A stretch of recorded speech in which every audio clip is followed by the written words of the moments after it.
Are there no objective truths? Let's just talk about how you might quickly respond to the claim that there are no objective truths. Especially in a world, right, where the idea of subjectivism, that everything's a matter of personal perspective, perspectival truth, reigns in a postmodern world that rejects the notion of objective truths. But let's just take a look at the claim for a second on its face. When someone says there is no objective truth, I think it'd be fair just to simply ask, well, is that objectively true? Because if you're saying there is no objective truth, then it cannot be objectively true that there is no objective truth. Do you see the problem here? It is a self-refuting claim. It's the equivalent of me saying I can't speak a word of English. In order to say that, I have to actually contradict the very claim I'm making. And the same is true when someone says there is no objective truth. To make such a claim, you'd have to be making the claim objectively. So you could simply ask, is that just your opinion? Or do you believe that that claim about truth applies to both of us? That it's objectively, transcendently true? Well, if it is, there's at least one objective, transcendent truth, that there is no objective, transcendent truth, and that makes no sense at all. So I think we're stuck with this hard reality that some things are true and some things are false. We can deny these, but when I step out in that street, if the bus is coming, it's either coming or it's not. And it's important for me to know the difference. Let me give you another quick way to respond to that claim. Truth can be broken into two different categories.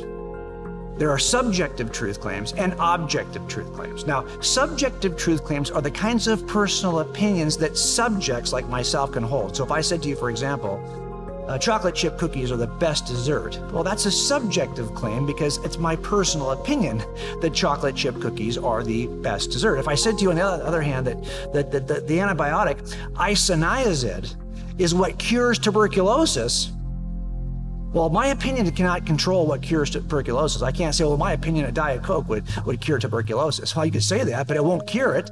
Your opinion is really not effectual on this issue because that's not a subjective truth claim that isoniazid cures TB.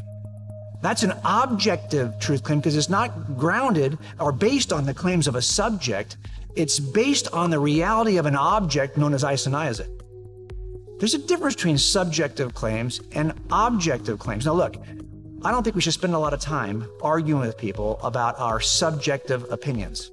So if I said to you, I think that chocolate chip cookies are the best dessert in the world, how much time are you really going to spend arguing with me about whether or not I should believe that? But if I said to you, and I didn't even know I had TB, but if I said to you, once I discovered I had TB, that I think that, a Diet Pepsi is going to cure my TB, I would hope you would argue with me about that. It turns out objective claims are incredibly important and are worth arguing about because you can be deadly wrong about your objective truth claims.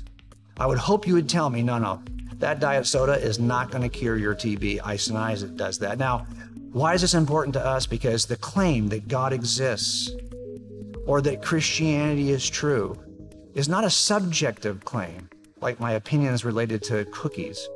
It's an objective claim about the nature of reality. Look, it might not be true. God may not exist, or Christianity may not be true, but my opinion is powerless to make it true if it's not, or to keep it from being true if it is.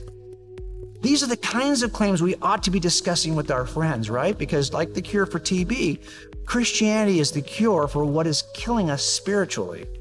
And if we continue to treat it like a cookie instead of a cure, nothing good comes from that. Instead, we need to be convinced about what is subjectively true and what is objectively true. That difference is a matter of life and death.